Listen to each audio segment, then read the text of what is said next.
옛날 옛적 인제 고을 깊은 산속에 용맹하고 지혜로운 호랑이가 살고 있었습니다. 이 호랑이는 산의 왕으로 불릴 만큼 강했고 산속 모든 동물들이 그의 존재를 두려워했습니다. 하지만 호랑이는 공포가 아닌 지혜로 왕좌를 지키고자 했기에 동물들에게 무조건적인 복종을 강요하지 않았습니다.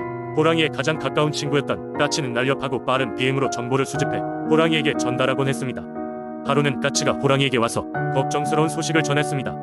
호랑이님, 산 너머 고을 사람들이 흉년으로 고생하고 있다는 소식을 들었어요. 그들이 우리 산속으로 들어와 자주 사냥을 시도하고 있어요.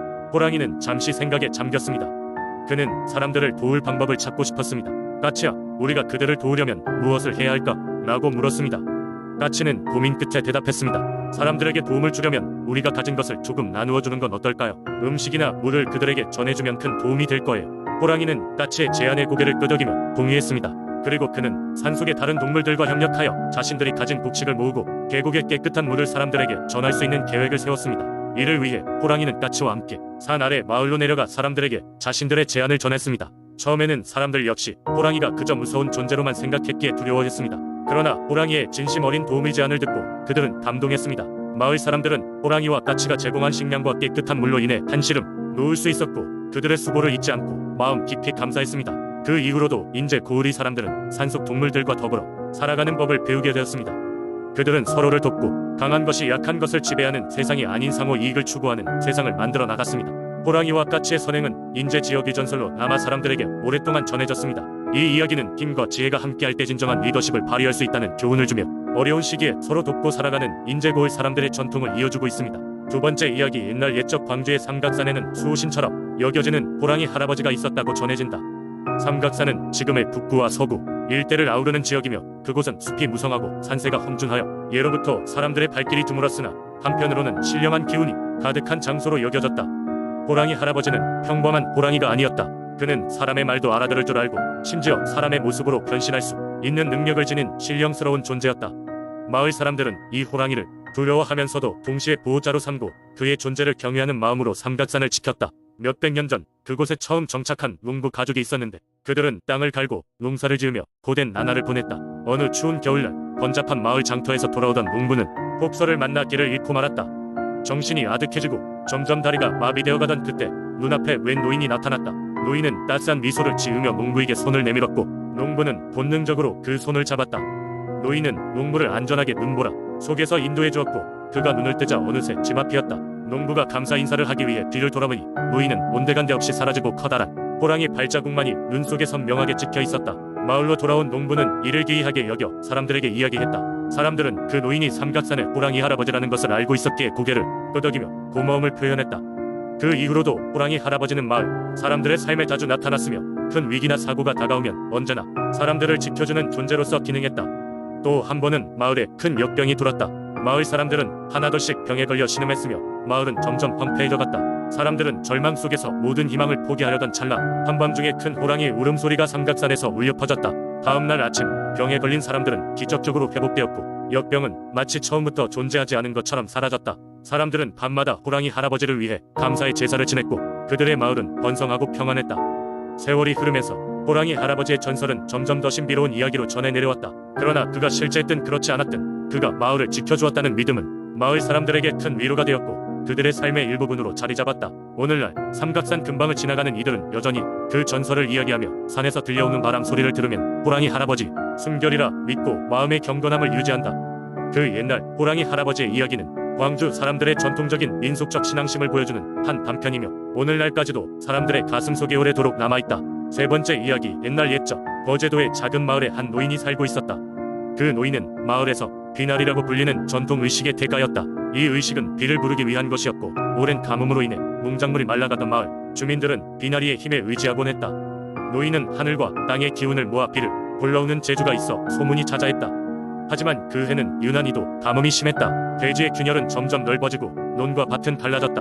마을 주민들은 불안에 떨었고 많은 사람들이 노인을 찾았다. 그들은 노인에게 비를 내려달라고 부탁하며 그 어느 때보다 열렬히 비나리를 요구했다.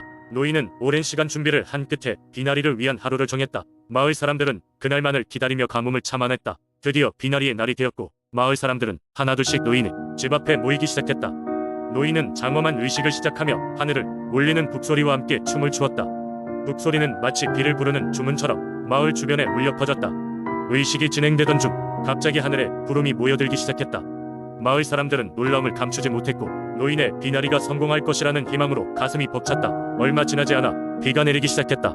처음에는 가늘게 내리던 빗줄기가 점점 굵고 강해졌다. 마을 사람들은 함성을 지르며 기뻐했고 대지와 농작물은 축복받았다는 것을 직감했다. 그러나 사연은 여기서 끝나지 않았다. 비는 그치지 않고 며칠 동안 계속 내렸다. 처음에는 비가 오는 것을 기뻐했지만 이제 물이 너무 많아지자 마을 사람들은 걱정하기 시작했다. 결국 노인을 다시 찾아가 비를 멈추게 해달라고 요청했다. 노인은 깊은 한숨을 내쉰 후 비나리의 마무리 의식을 준비했다. 이 의식은 비를 먹게 할 수 있는 힘을 가졌다고 전해진다. 노인이 두 번째 의식을 시작하자 비는 점점 약해졌다. 그리고 하늘은 점점 맑아졌고 굵은 빗줄기는 어느새 가늘어져 사라졌다. 마침내 비가 완전히 그치자 마을 주민들은 다시 한번 노인에게 감사의 마음을 전하였다. 그 후로도 마을 사람들은 가뭄이 닥칠 때마다 노인에게 도움을 청했고 노인은 언제나 기쁘게 응해주었다. 이 이야기 덕분에 거제도의 사람들은 비나리의 신비로운 힘을 믿게 되었고 그 전설은 대대로 전해져 내려오게 되었다. 네 번째 이야기. 옛날 옛적 경주 근처에 작은 마을에 후리산이라는 산이 있었다. 이 산은 사람들에게 신성한 곳으로 여겨졌으며 특히 산 중턱에 서 있는 한 나무가 유명했다. 이 나무는 소원나무라고 불렸는데 마을 사람들은 이 나무의 소원을 빌면 간절한 마음에 따라 소원이 이뤄진다는 이야기를 전해 듣고 이곳을 방문하곤 했다. 어느 날 마을에 사는 착하고 순박한 농부 박영식이 그의 아내와 함께 소원나무를 찾아가게 되었다. 둘은 결혼한 지 10년이 지났지만 여전히 아이가 없었다. 마을에서 전해 내려오는 이야기처럼 소원나무에 간절히 소원을 빌면 그 소원이 이루어진다는 믿음을 갖고 소원나무 앞에 섰다. 박영식은 나무 아래 무릎을 꿇고 두 손을 합장한 채 간절히 말했다. 신성한 소원나무여, 우리 부부에게 사랑스러운 아이를 허락해주세요. 그의 아내도 눈을 감고 같은 소원을 빌었고 두 사람의 진심 어린 마음이 전해졌는지 갑자기 바람이 불어와 나뭇잎이 서걱거렸다. 그 후 몇 주가 지나지 않아 아내는 임신 소식을 알게 되었다. 마을 사람들은 그것이 소원나무의 기적이라며 축하해 주었고 이 부부는 행복한 시간을 보냈다. 그들의 소원은 정말로 이루어진 것이다. 시간이 흘러 아이가 태어났고 아이도 자라면서 마을 사람들로부터 큰 사랑을 받았다. 하지만 일은 여기서 끝나지 않았다. 소원이 이루어지면서 부부는 그저 단순한 부모가 되는 것을 넘어 믿음과 야망이 더욱 커져갔다. 소원나무의 기적을 체험한 후 그들은 보다 큰 꿈을 꾸기 시작했다. 더 큰 농사를 짓고 마을을 살기 좋은 곳으로 만들겠다는 소망이었다. 다시 한번 그들은 소원나무에게 도움을 구했다. 그들은 모든 일이 잘 풀리길 바라며 농사의 소원을 빌었다. 또다시 바람이 불면서 나무는 그들의 소원을 받아들였다. 이후 그들의 농사는 튼튼히 잘 되기 시작했고 풍년이 찾아와 수확량이 증가했다. 부부는 마을의 다른 농부들과도 번영을 나누며 모두가 함께 잘 사는 길을 걸어나갔다. 이러한 이야기는 마을 사람들에게 호리산의 기이한 소원나무로 입에서 입으로 전해지며 길고 길게 이어졌다. 사람들은 그 나무가 진정한 기적의 나무라 믿었고 매년 그 앞에 서서 자신만의 소원을 조심스럽게 빌었다. 호리산의 소원나무는 마을 사람들에게 희망을 주고 그들이 간절히 바라던 일들이 하나둘씩 이루어지도록 도와주는 비밀스러운 장소로 남았다. 다섯 번째 이야기. 옛날 옛적 지금의 전라북도 부안 지역에는 바다의 신령이 수호하는 마을이 있었습니다. 이 마을 사람들은 농사를 짓기보다는 바다에서 고기를 잡아 생계를 이어나갔습니다. 그 중에서도 특히 용맹하게 이름난 어부가 있었으니 그의 이름은 장호였습니다. 장호는 예로부터 전해 내려오던 바다의 신령에 대한 믿음이 강했습니다. 마을 사람들은 바다에 나가기 전 항상 신령에게 제사를 지내 공사 안녕을 기원했습니다. 장호도 매번 자신의 배에 향을 피우고 정성스럽게 붓을 올리며 신령의 보호를 받았습니다. 그의 부지런함과 신령을 향한 경배 덕분인지 장호의 물고기 잡이는 늘 풍성했습니다. 그는 마을 사람들 사이에서 큰 믿음을 얻었고 누구보다도 성실하고 신뢰받는 어부로 존경을 받았습니다. 어느 날 마을에 엄청난 폭풍이 몰아쳤습니다. 하늘이 컴컴해지고 바다의 파도는 거세게 몰려와 작은 배들을 집어삼킬 듯했습니다. 마을 사람들은 모두 항구로 향해 배를 단단히 묶고 바람과 파도가 잠잠해지기를 기다렸습니다. 하지만 그날따라 장호는 감지할 수 없는 이상한 느낌에 사로잡혔습니다.